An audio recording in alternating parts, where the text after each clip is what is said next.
কতটা নোটিশ দেন?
ধরে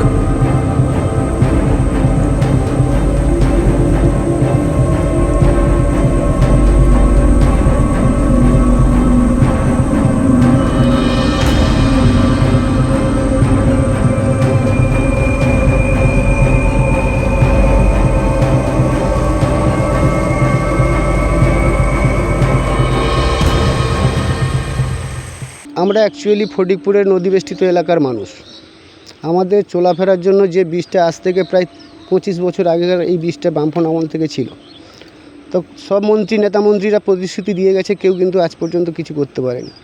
এই মুহূর্তে কি এই মুহূর্তে পরিস্থিতি এমন যে মানুষ চলাচল করতে পারছে না, স্কুলের ছেলের বাচ্চারা যেতে পারছে না, খুব রিস্ক অবস্থা যেতে হচ্ছে, আসতে হচ্ছে, মানে জীবনের ঝুঁকি নিয়ে চলাফেরা করতে হচ্ছে। আমরা চাইবো কি এর তো ব্রিজ ব্যবস্থা করতে, ভালো সুন্দরভাবে একটা ব্রিজ ভেঙে গিয়েছে, হ্যাঁ, এই যে বাঁশ দিয়ে কোনো রকম ভাবে এইগুলো গ্রামের ছেলেরা টুকটাক বাঁশ দিয়ে যাতে রিক্সের মধ্যে যাওয়া যায়। অনেকটা রাস্তা তো আমাদের অতিক্রান্ত করতে হয়, প্রায় 3 কিলোমিটার ঘুরে যেতে হয়। তার জন্য এটা করা হয়েছে সাময়িকভাবে, যাতে বের করা যায়, যাতায়াত করা যায়। এর জন্য আমরা রাত্রেও খুব সমস্যা, নেই লাইট, কিছু ব্যাপার নেই, এই অন্ধকারের মধ্যে হাঁচিয়ে হাঁচিয়ে আসতে হয়। জীবনের ঝুঁকি নিয়ে এই অবস্থায় আমরা পরিস্থিতির মধ্যে রয়েছি।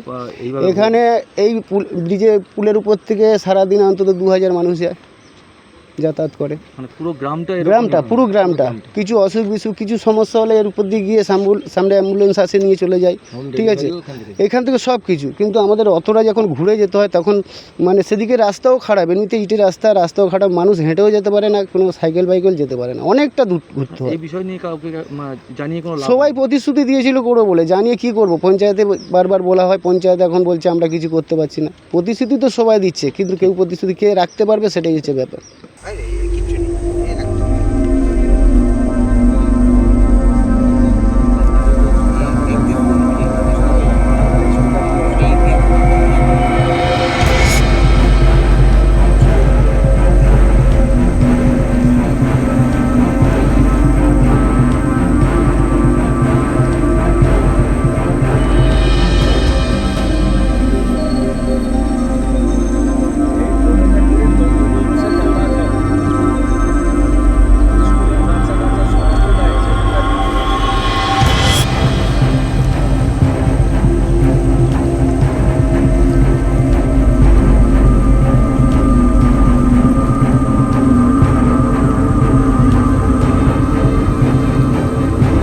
সোমবারে ভেঙে গেছে, ওধারে ধস লেবেছে, হ্যাঁ, লেবে আর এরকম খুঁটি ভেঙেলে একদম বসে গেছে এই বৃষ্টির জন্য। হ্যাঁ, তারপর এখন কিভাবে যাওয়া আসা করছেন? এখন যাওয়া আসা পারিনি, এই তো ধরে ধরে নিয়ে আসলো, দেখলো পারি ঠিক, কেউ যেতে পারেনি। এখানে পড়ে গেছিল, একটা বাইক পড়ে গেছিল, মানুষ পড়ে গেছিল। কত মানুষ যাওয়া আসা করে? অনেক অনেক লোক ধারে ভাঙে, এই টোটো ভ্যান ভর্তি ভর্তি লোক, একদম প্রচুর লোক যায় ধার দিয়ে। কতটা সমস্যা হচ্ছে আপনাদের এই মুহূর্তে? প্রচুর সমস্যা হটে গো স্যার। এই যে রাতেও চলাচল করে? হ্যাঁ, রাত্রে এখন 11টা 12টা পর্যন্ত। এতে তো প্রাণের ঝুঁকি নিয়ে যাওয়া আসা করা হচ্ছে। হ্যাঁ, আর এই যা পোল ভেঙে গেছে, আর বেশি পারাইতে পারছে না।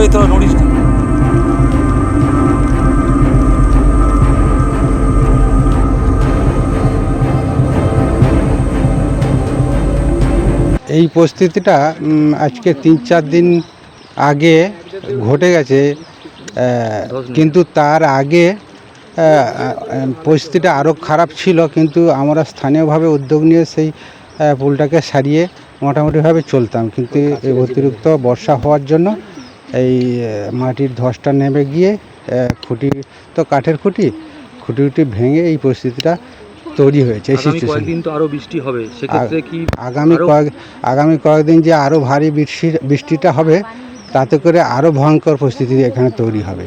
এখন কিভাবে যাওয়া আসা করছে? এখন আমরা তো এর উপর দিয়ে এই জীবন হাতে নিয়ে সবাই যায় না, তা যারা যায় তাদের হাতে জীবন নিয়েই তারা যায়। কিন্তু আমাদের বাইপাস রাস্তা আছে, সেই রাস্তা দিয়ে আপাতত 3-4 কিলোমিটার দূর দিয়ে ঘুরে কারোর বাড়িতে ডেলিভারি পেশেন্ট আছে, তো তারা অ্যাম্বুলেন্স তো আসতেই পারে না, অন্যান্য ইটের রাস্তাও খারাপ, তাও আমাদের 3-4 কিলোমিটার দূর থেকে ঘুরে ঘুরে আমাদের হসপিটালে যেতে হয়। এবং বাজারে বলুন, বর্ষার মধ্যে চরম ভোগান্তির মধ্যে আমরা আছি। এর জন্য আমরা সব জায়গায় বলেছি, বিগত এমএলএ, বর্তমান পঞ্চায়েত, সব জায়গায় বলেছি, কিন্তু সবাই ওই প্রতিশ্রুতির ভান্ডার দিয়ে আমাদেরকে ভোট নিয়ে চলে যাচ্ছে, কিন্তু কাজের কাজ কিছু করছে না। নতুন সরকার এসছে, আমাদের আশা আছে, ওনাদের কাছে আমরা আবেদন রেখেছি যে আপাতত পাকাপোক্তভাবে যেন একটা ব্রিজ করে দেয় আমাদের জন্য, কারণ এই এলাকায় এই ব্রিজের ওপর দিয়ে প্রত্যেক দিন আপাতত 2 থেকে 3 হাজার মানুষ যাতায়াত করে। ঠিক, মানে এই পরিস্থিতিতে রাত হলে তো আরো ভয়ঙ্কর। রাত হলে আরও ভয়ঙ্কর, একদম আসাই যায় না।